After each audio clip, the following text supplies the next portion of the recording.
ہاں، بسم اللہ الرحمن الرحیم۔ اس سے پہلے جیسا کہ ہم نے تنقید پر ایک مجموعی بات کی تھی، تنقید کیا ہے، ادب کیا ہے، تنقید کا زندگی سے کیا تعلق ہے، تو یہ عنوان یا ٹاپک تو ختم ہوا۔ آج ہم یونان کے ایک عظیم و معروف نقاد لانجائنس پر بات کرتے ہیں۔ LONGINUS لانجائنس کے رسالے آن دا سبلائم SUBLIME سے پتہ چلتا ہے کہ وہ یونانی تھا اور پہلی صدی عیسوی میں ہو گزرا ہے۔ لانجائنس سے پہلے افلاطون نے جیسا کہ کہا، افلاطون جو کہ تصوریت کا قائل تھا، آیان کا قائل تھا، نظریہ آیان اس نے پیش کیا، آیان عین کی جمع یعنی نمونہ، کہ یہ کائنات، یہ دنیا جس میں ہم رہ رہے ہیں، یہ عالم ناسوت، یہ عالم لاہوت، اوپر والی دنیا کا عکس ہے۔ بہرحال اس بحث میں نہیں پڑھنا چاہتا۔ کہنے کا مطلب یہ ہے کہ افلاطون نے شعر و ادب کو نقل کی نقل قرار دیا، تیسرے درجے کی چیز قرار دیا، جس کے جواب میں ارسطو نے شعر و ادب کی حمایت کرتے ہوئے یہ نظریہ پیش کیا کہ شعر و ادب دل کا غبار ہلکا کرتا ہے، دل کا کتھاسس کرتا ہے، تزکیہ نفس کرتا ہے۔ شعر و ادب کوئی مضر یا غیر ضروری چیز نہیں ہے۔ اپنے ان دونوں پیش روؤں کے برعکس لانجائنس نے ترفع کی بات کی، ترفع و رفعت سے، جیسے کہ اردو میں بھی استعمال کرتے ہیں، رفعت، بلندی، عظمت۔ ہاں، جیسا کہ اقبال نے شعر میں کہا کہ اٹھانا پرتو خورشید سے ایک برگ گل تک بھی، یہ رفعت کی تمنا ہے کہ لے اڑتی ہے شبنم کو۔ تو ارسطو نے ترفع کی بات کی، عظمت کی بات کی، بلندی کی بات کی، کہ شعر و ادب کا اسلوب عرفہ ہونا چاہیے، اعلیٰ و عرفہ ہونا چاہیے۔ اس نے یہ نظریہ پیش کیا، اور ساتھ ساتھ یہ بھی کہ اس کے ذرائع کیا ہیں، کیسے مترفع اسلوب، عرفہ اسلوب مرز وجود میں آ سکتا ہے۔ خیر، اس پر بھی بات ہوگی۔ 18ویں صدی کے انگریز نقادوں نے ترفع کا ترجمہ سبلائم کیا، لیکن یہ ایک ادھورا اور نامکمل ترجمہ لگتا ہے، کیونکہ سبلائم سے مراد صرف اور صرف جلال ہے، جبکہ جمال کے بغیر حسن مارز وجود میں نہیں آ سکتا۔ خالی جلال ہی جلال ہو تو بات نہیں بنتی، خالی جمال ہی جمال ہو تو بھی بات نہیں بنتی۔ جلال و جمال جب دونوں اکٹھے ہوتے ہیں تو کوئی فن پارہ، حسن پارہ یا حسن مرز وجود میں آتا ہے۔ لہٰذا ہم سوچتے ہیں کہ اگر سب لائم سے مراد صرف جلال ہے تو کون سا لفظ ہونا چاہیے سب لائم کے مقابلے میں کہ جو جلال کے ساتھ ساتھ جمال کی ترجمانی یا عکاسی بھی کرتا ہو۔ تو سوچ بچار کے بعد ہم اس نتیجے پر پہنچتے ہیں کہ سب لائم کے مد مقابل ایلیویشن، ELEVATION، ایلیویشن کا لفظ زیادہ مناسب اور موزوں ہے اور مکمل بھی ہے۔ اس سے جلال کے ساتھ ساتھ جمال کا مقصد بھی پورا ہوتا ہے۔ ایلیویشن جسے ہم علویت، بلندی اور عظمت سے منسوب کریں گے۔ لانجائنس کے مطابق وہ اسلوب اعلیٰ و ارفع ہے، وہ اسلوب ایلیویشن پر پورا اترتا ہے جو پڑھنے سننے والوں کو عالم وجد میں لے جائے، یعنی کہ انسانوں پر وجد طاری کر دے۔ وہی عظیم، اعلیٰ و ارفع، بلند و بالا اسلوب کہلایا جا سکتا ہے۔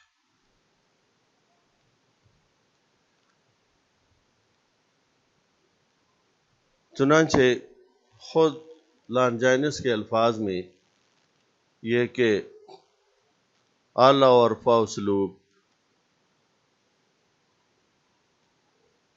اعلیٰ و ارفع شعر و ادب کی بہترین منزل ہے۔ مترفع اسلوب کے حصول کے لیے لانجائنس 5 اجزائے ترکیبی یا 5 سرچشمے بیان کرتا ہے، نشاندہی کرتا ہے کہ 5 اجزائے ترکیبی ہوں تب کہیں جا کر مترفع، اعلیٰ و ارفع، یعنی ایسا اسلوب جو انسانوں پر، پڑھنے سننے والوں پر وجد طاری کر دیتا ہے۔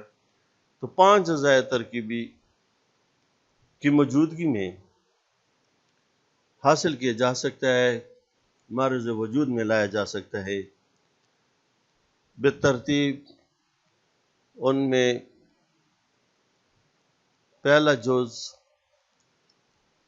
عظمت خیال ہے، یعنی خیال عظیم ہونا چاہیے۔ نمبر 2 شدت جذبات، یعنی جذبات کی شدت ہو، جذبات میں قوت ہو، جذبات میں ایسی سکت ہو کہ وہ بلند سے بلند تر پرواز کر سکتے ہو۔ تیسرا جز مترفع اسلوب کا، ایلیویشن کا یا علویت کا تیسرا جز ثنائے بدائع کا موزوں استعمال ہے۔ نمبر 4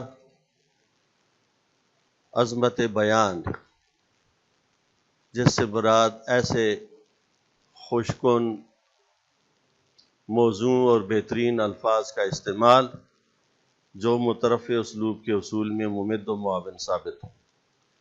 عظمت، اس کو آپ عظمت بیان کہیں، عظمت زبان کہیں یا عظمت الفاظ کہیں،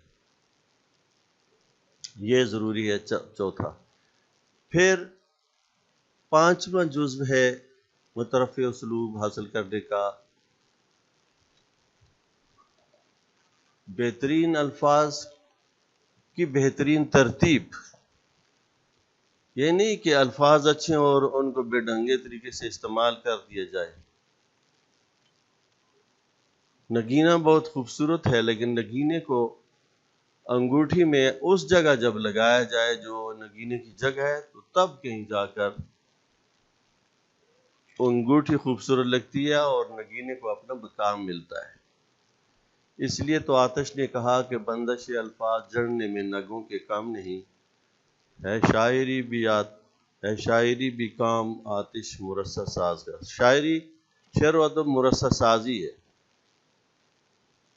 الفاظ کے نگینوں کو بہترین ترتیب کے ساتھ استعمال کا نام شعر و ادب ہے۔ یہ 5 اجزاء جب حاصل ہو جاتے ہیں تو بہترین یا مترفع اسلوب معرض وجود میں آتا ہے۔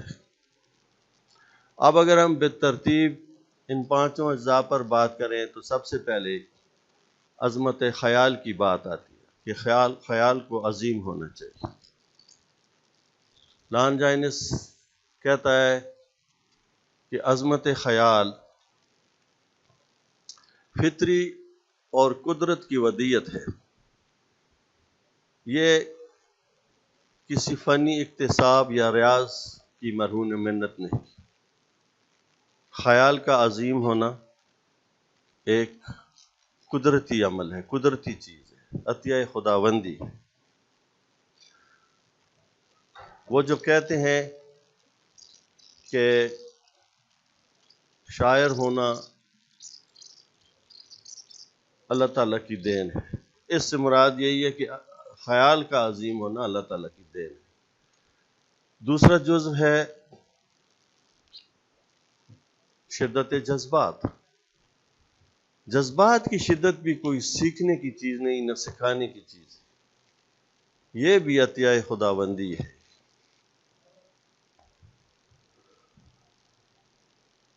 اور شعر و ادب میں جذبات کی مثال ایسے ہوگی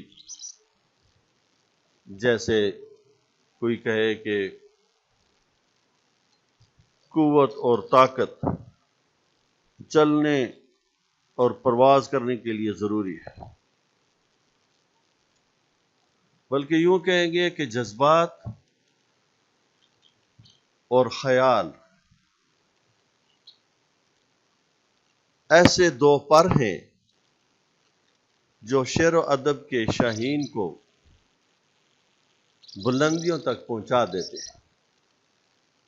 یہی دو پر ہیں کہ جن کے ذریعے شعر و ادب کا شاہین پرواز سے کبھی تھک کر نہیں گرتا اور وہ مسلسل محو پرواز رہتا ہے۔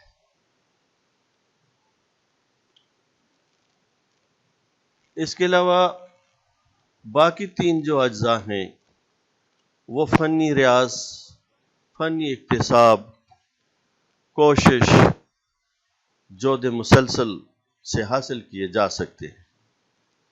اس لیے تو علامہ اقبال نے کہا ہر چند کے ایجاد مہانی ہے خدا داد، کوشش سے کہاں مرد ہنر مند ہے آزاد۔ یہ باقی تین اجزاء ہیں۔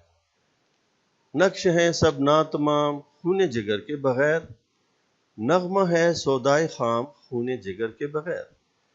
خون جگر سے باقی تین اجزاء کی یعنی ثنائے بدائے کا مناسب استعمال، عظمت بیان اور پرشکو الفاظ کی مناسب ترتیب سیکھی جا سکتی ہے، حاصل کی جا سکتی ہے۔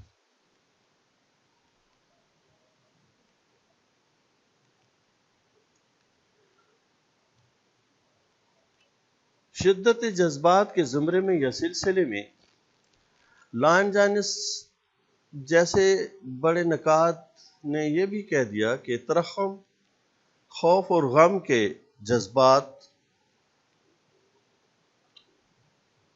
کمزوری کا ثبوت ہے، لیکن یہ عجیب بات ہے کہ ایسے عظیم نکات نے یہ بات کیوں کر کہہ دی،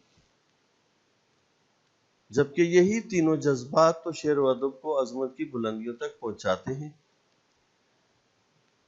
غم تو ہر ذی روح کی ایک بنیادی جبلت ہے، آپ تک ہے نہ غم جہاں تک ہے، جانے یہ سلسلہ کہاں تک ہے۔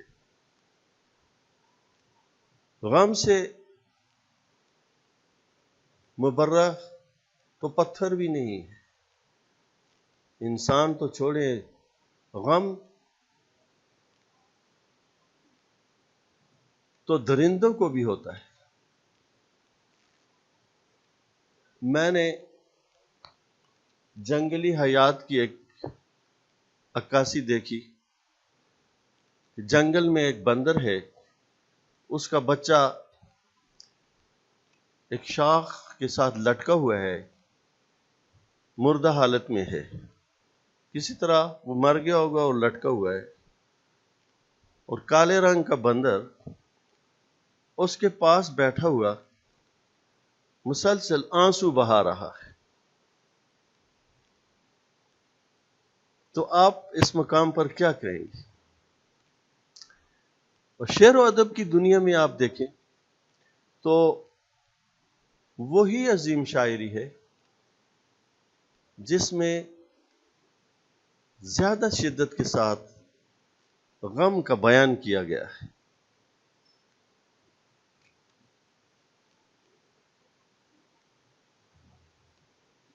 غم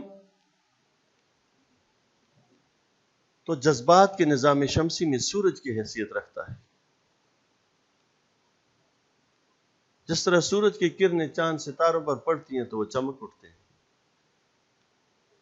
اسی طرح آفتاب غم کی کرنیں جب دیگر جذبات کے چاند ستاروں پر پڑتی ہیں تو وہ درخشندہ اور تابندہ ہو جاتے ہیں۔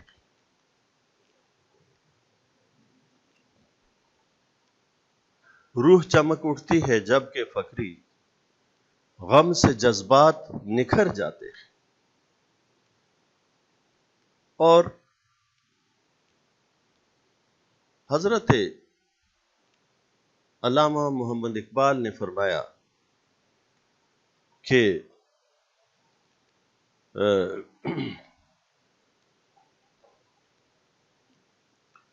دیدہ بینا میں داغ غم چراغ سینہ ہے، دیدہ بینا میں داغ غم چراغ سینہ ہے، روح کو سامان زینت آہ کا آئینہ ہے۔ وہ تو رجائی شاعر ہیں، امید کے شاعر ہیں، لیکن غم کی جو حقیقت ہے، جو حیثیت ہے، اس سے کوئی انکار نہیں کر سکتا، اور درد و غم کو انہوں نے بھی اپنی شاعری میں بھرتا ہے۔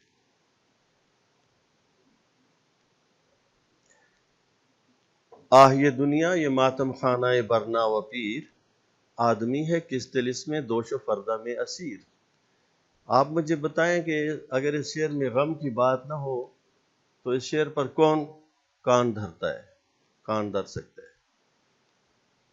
زمانہ چھان مارا ہے، یہ دنیا دیکھی بھالی ہے، نہ کوئی خوش خرم دیکھا، نہ کوئی غم سے خالی ہے۔ تو ہم لانجائنس کے اس خیال سے متفق نہیں ہو سکتے، اس رائے کے ساتھ متفق نہیں ہو سکتے، ہم آہنگی اختیار نہیں کرتے کہ ترحم، خوف اور غم کے جذبات انسان کو کمزور کرتے ہیں۔ یہی بات تو افلاطون نے کہی تھی۔ شاید لانجائنس اس مقام پر افلاطون سے متاثر ہو کر رہ گئے، لیکن در حقیقت جذبات کے نظام شمسی میں غم کی حیثیت آفتاب کی سی ہے، سورج کی سی ہے۔ غم کے بغیر شعر و ادب کا لطف دوبالا نہیں ہوتا۔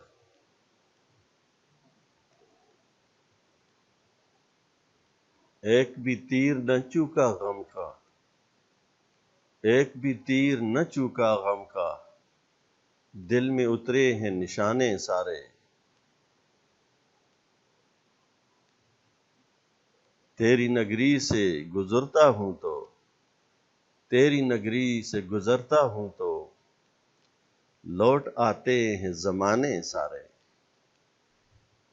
تو غم اور غم کے تاثر کے بغیر